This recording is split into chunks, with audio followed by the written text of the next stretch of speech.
if we now start with questions, does anyone want to fire away with an initial question? Sorry, Adam. Yes.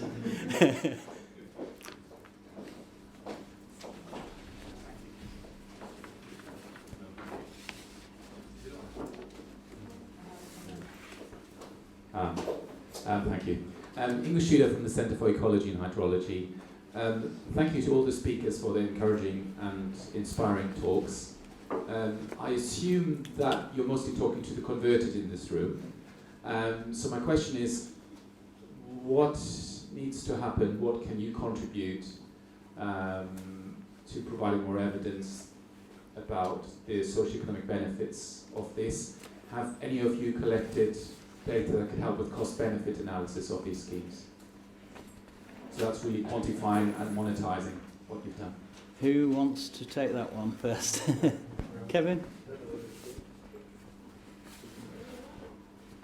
Might just speak up. No, it's not working. Yeah.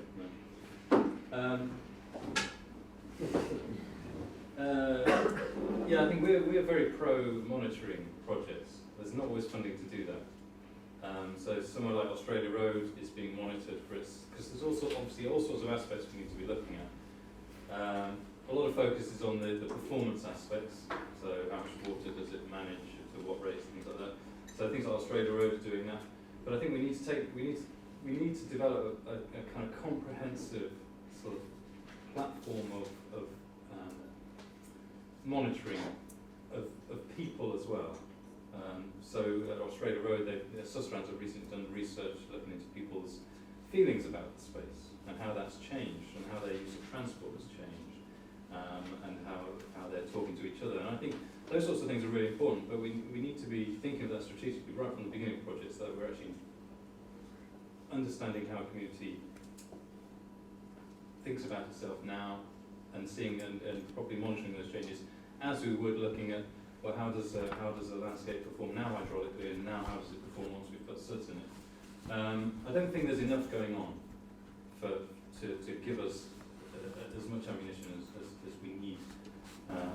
It's a bit piecemeal. It's generally not comprehensive. It doesn't cover all the different aspects of all the benefits. Ideally, so we've got the Hazley where there's a lot of focus on the biodiversity. But so we need to kind of take all those examples of good monitoring of all the different aspects of benefits of soot and try and apply that whole sort of gamut to significant projects, like the grey to green. But I don't think there's not enough. I don't think there's not enough going on at the moment. It comes down to funding. It's not cheap to do that monitoring. But as an industry, we need it, so I don't know where that money comes from. We can't afford to do it. Can I just add something to that? I mean, I think SUS is a great opportunity for green infrastructure, as well as vice versa. And of course, nature in the city is, with the biophilic city movement, is a massive opportunity. And in fact, in terms of research, there's been maybe now 40 years in the US anyway of research on the benefits in terms of mental well-being and physical well-being.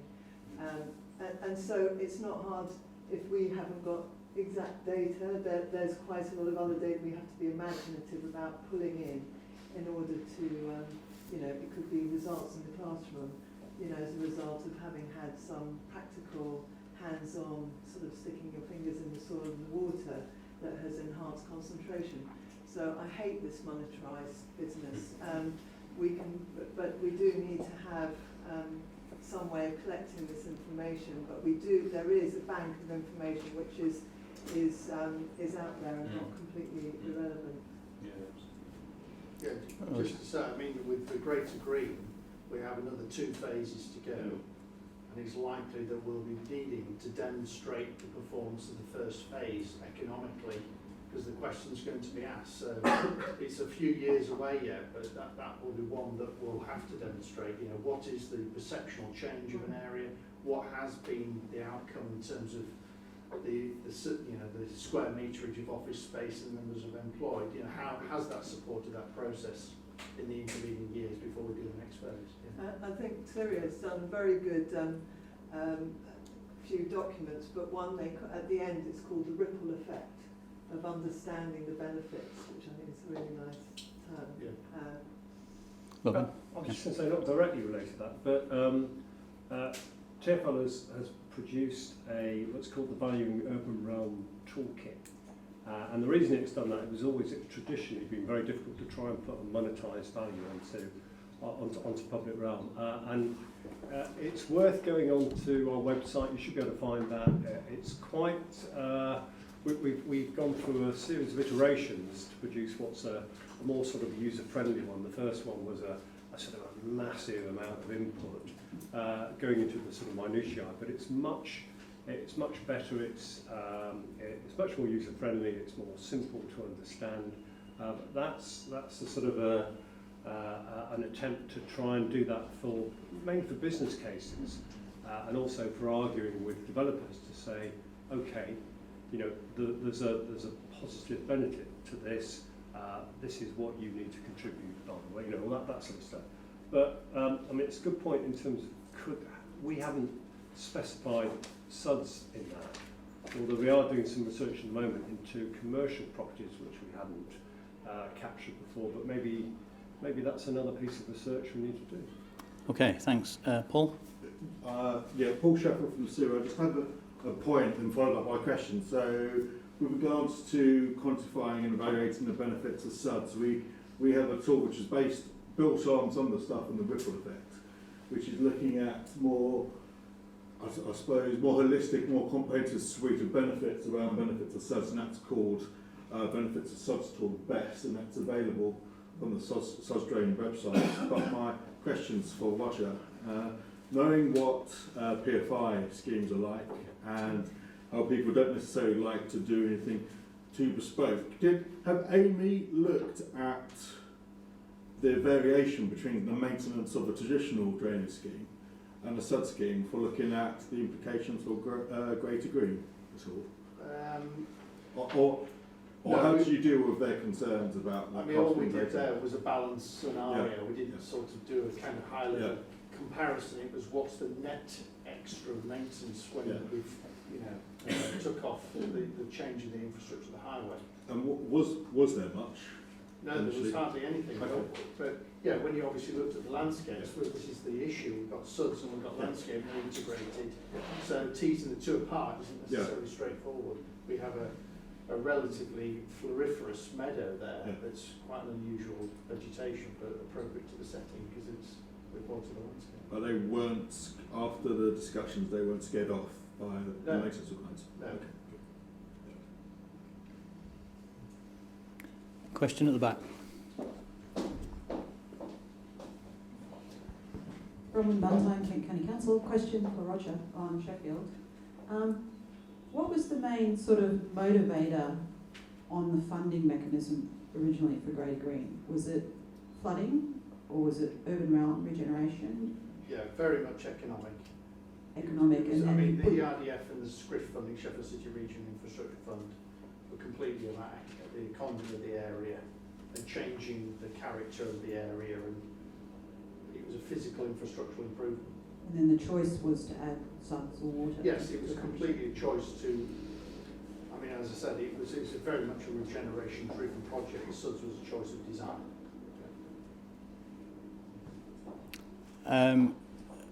Richard, next.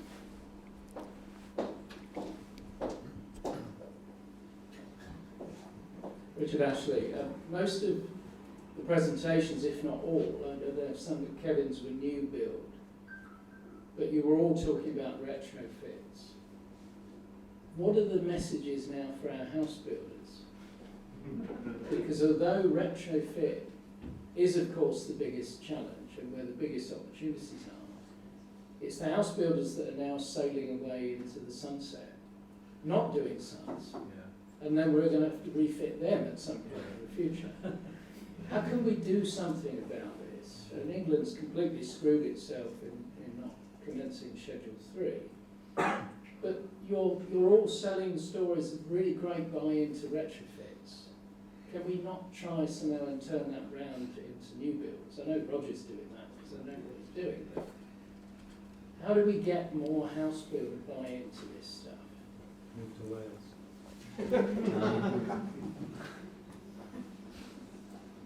I think. Well, it's like a giant cargo ship, isn't it? And turning it around. You know, I think it's starting to turn. So we've got some house builders that are trying SUDs and have found it to be more cost effective.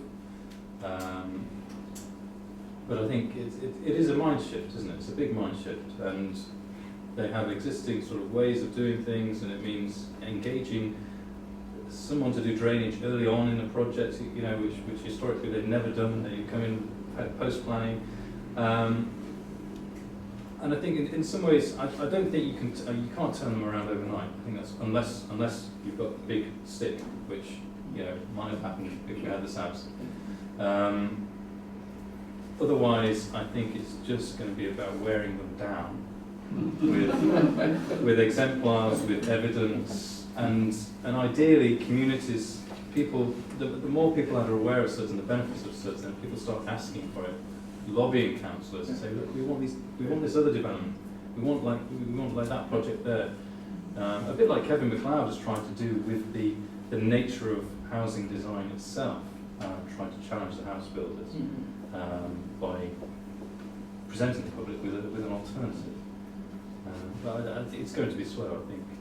I think there's also, you know, with greater confidence that you think with the planning authority, more knowledge and understanding of successful schemes, planning, the point of planning is a critical point at which you have, you can make your demands. So planners being the stick, basically. So they're the stick, and having the confidence with those officers through the knowledge and having delivered will just build that confidence to require that level of design, and you know, and also the community themselves. You know, all your kids are now. We certainly had a work experience girl who was 14 years old, read the SUDS guidance and says, why don't we all know this? Why aren't we doing something? You know, so for the kids it's kind of like, God, this is great. So it is, we're in that transition time, aren't we? And but the local planning authorities, there's some really fantastic flood risk officers who are going to help the planning officer to be more forthright. I think okay. the pressure is building very quickly to bring about that change in developers' mindset, and you know what Kevin is saying and Joanna about, you know, building knowledge and awareness in the communities so that they start to demand better places to live, and we can help that process by showing people what we've done. And certainly WWT, we've seen a throughput of planners and councillors and MPs who all go away thinking that it's great stuff, but also, you know, we need bigger sticks, and we're hopeful of a government review of SUDS policy coming next year. Fingers crossed on that. And WWT and the NGO community are playing its role in pushing the government to achieve that.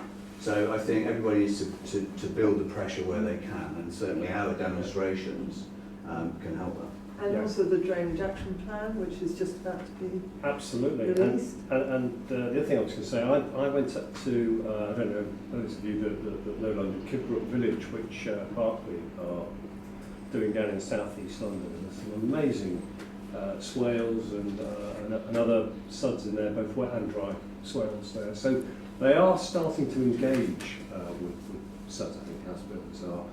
Certainly, GFL has a commercial development team. It's a big landowner, if not one of the biggest in London, with all the old sort of sidings and other bits of land that it's acquired through one means or another. And the top 75 sites of those are going to be developed. They're going to be to address the mayor's concerns about housing, and they definitely will have a sustainable element to those to the briefs that go out, and suds will be a big part of that. So I think we're going to see more and more of the new stuff, as you put it, actually, rather than the retrofit, engaging with suds. Okay, I'm going to stop that question there. I'll just take the next question, but before that, Chair's prerogative, Richard, you know the answer to this, is we need government to require it. Okay, another question there.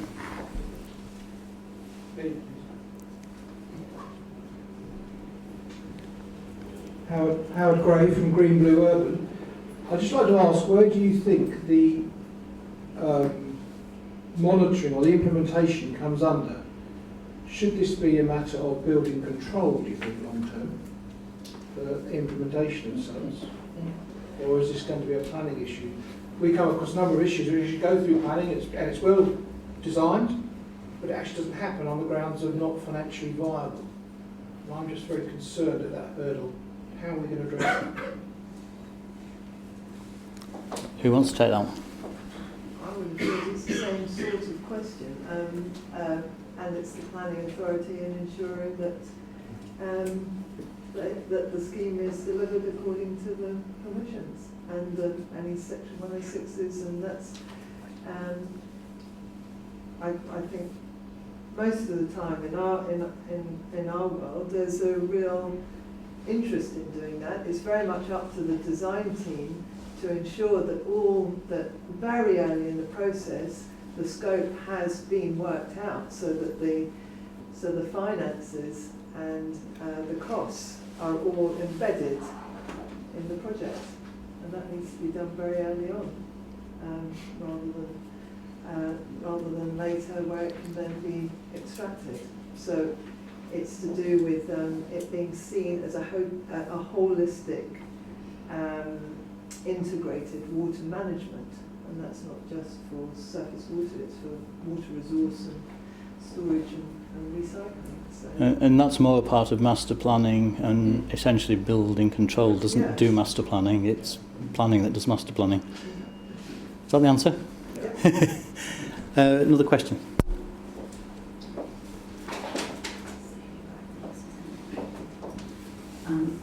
Audrey Gerber, Department of Landscape, University of Sheffield. A question for the panel in general. We've had some very inspiring case studies delivered, very interesting and really successful examples of SUDS. In terms of possible lack of confidence for people to adopt SUDS, what is the major reason for failure of SUDS? What are people most frightened of? I mean, what's caused bad SUDS design? What prevents them? What prevents people adopting? I think Yes, There are risks. Yes, what are the risks? People might not adopt them because they might not have confidence. In your experience, SUDS, do they always work, or failure of SUDS? What are the main factors? What are the main features?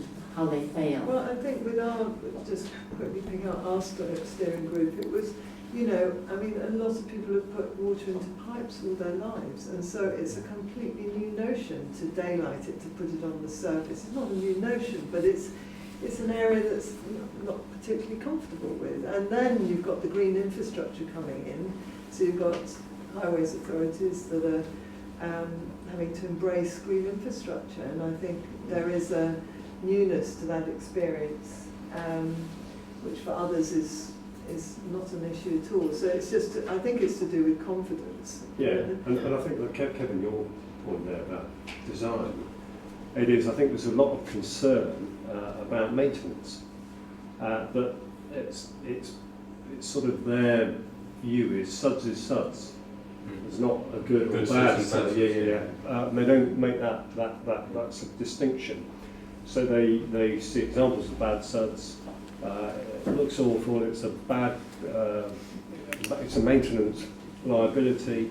Therefore, all SUDS are tarred with that same brush. And I think that's quite an important notion to try and dispel. Well, I think it's fair to say that probably the majority of what's classed as SUDS in the country right now is bad SUDS. Yeah.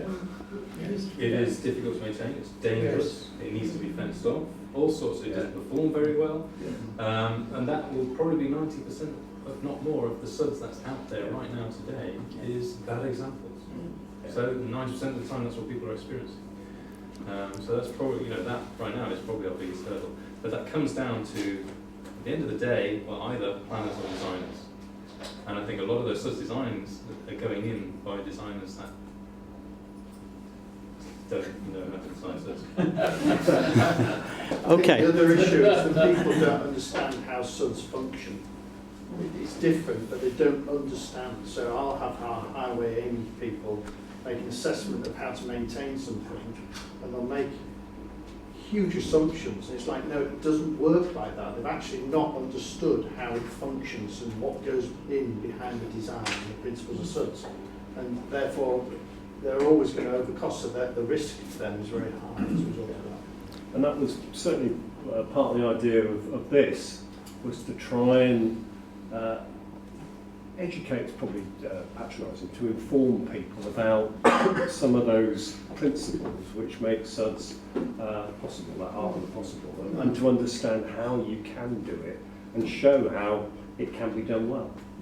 Most of the time, in fact, I mean all of the time, as far as the people we've experienced, people who've come to suds cold have had planning applications rejected by this new thing they've never heard of before, and so they come to our door. They're all, when you present the ideas to them, and the logic and the rationale, and they get it. They all get it. And even though they're not coming from a sustainability angle, a lot of these people, they're just coming from pure development, pure monetary, they realise it just makes sense. And the same questions that the same question that kids respond with: why aren't we doing this already? And it's just a matter of that gradually touching all those people with the good examples and the good descriptions of stuff. One of the heartening things that we went through, we found in our process that we went through, was, like you were saying, Kevin, is that actually people do get it. It's not really difficult. Sure, if you're a drainage engineer and you've been used to doing something a certain way for many, many years, that may be an issue. But for people who come to it new and you talk to them about, what happens when it falls from the sky and when it goes underground, they understand. It's not difficult. So, in a sense, I would say that our projects, ones that I know the best, they haven't failed because we've got so many benefits from them. How could they be a failure? We've got people involved in the process right at the very beginning. So what we've ended up with is the stuff that they wanted, and it hasn't been visited upon them by a group of experts, as it were. Okay. I think specifically the final point, maintenance and adoption is a key issue, and I would say I would make a heartfelt plea for communities to be, the end users and the end managers of these things, rather than other people doing it for them. I'll take one very quick final question if there's anyone got a burning question. Yes, we've just got one. Okay. Hello there. Laura Kemp, Buckinghamshire County Council. Just a very quick question regarding the role of the environment team in conjunction with SUDS. I know for a fact that our department, we deal with the drainage, we deal with the water, we deal with the flood risk. But when it comes to planting and landscaping and things like that, our team individually do not have that ecological background. Obviously, Kevin, your company, has combined the SUDS with the landscaping and has recognised that as a fundamental part of good sort of open water SUDS features. But us as a statutory consultee, I frequently find that a lot of I look at the ecology sections of things as well, and on the ecology sections, they haven't included our SUDS features on their ecology things, so the ecologists aren't given the opportunity to look at our features. And then if they don't happen to look at the drainage scheme, which, why would an ecologist look at a drainage scheme? It is very difficult. So it's something I'm just asking you really, how would you say that the future of the role of a statutory consultee for SUDS should be? Should we incorporate the environment team and the ecologists in our responses fundamentally? and how can we make that a legal requirement?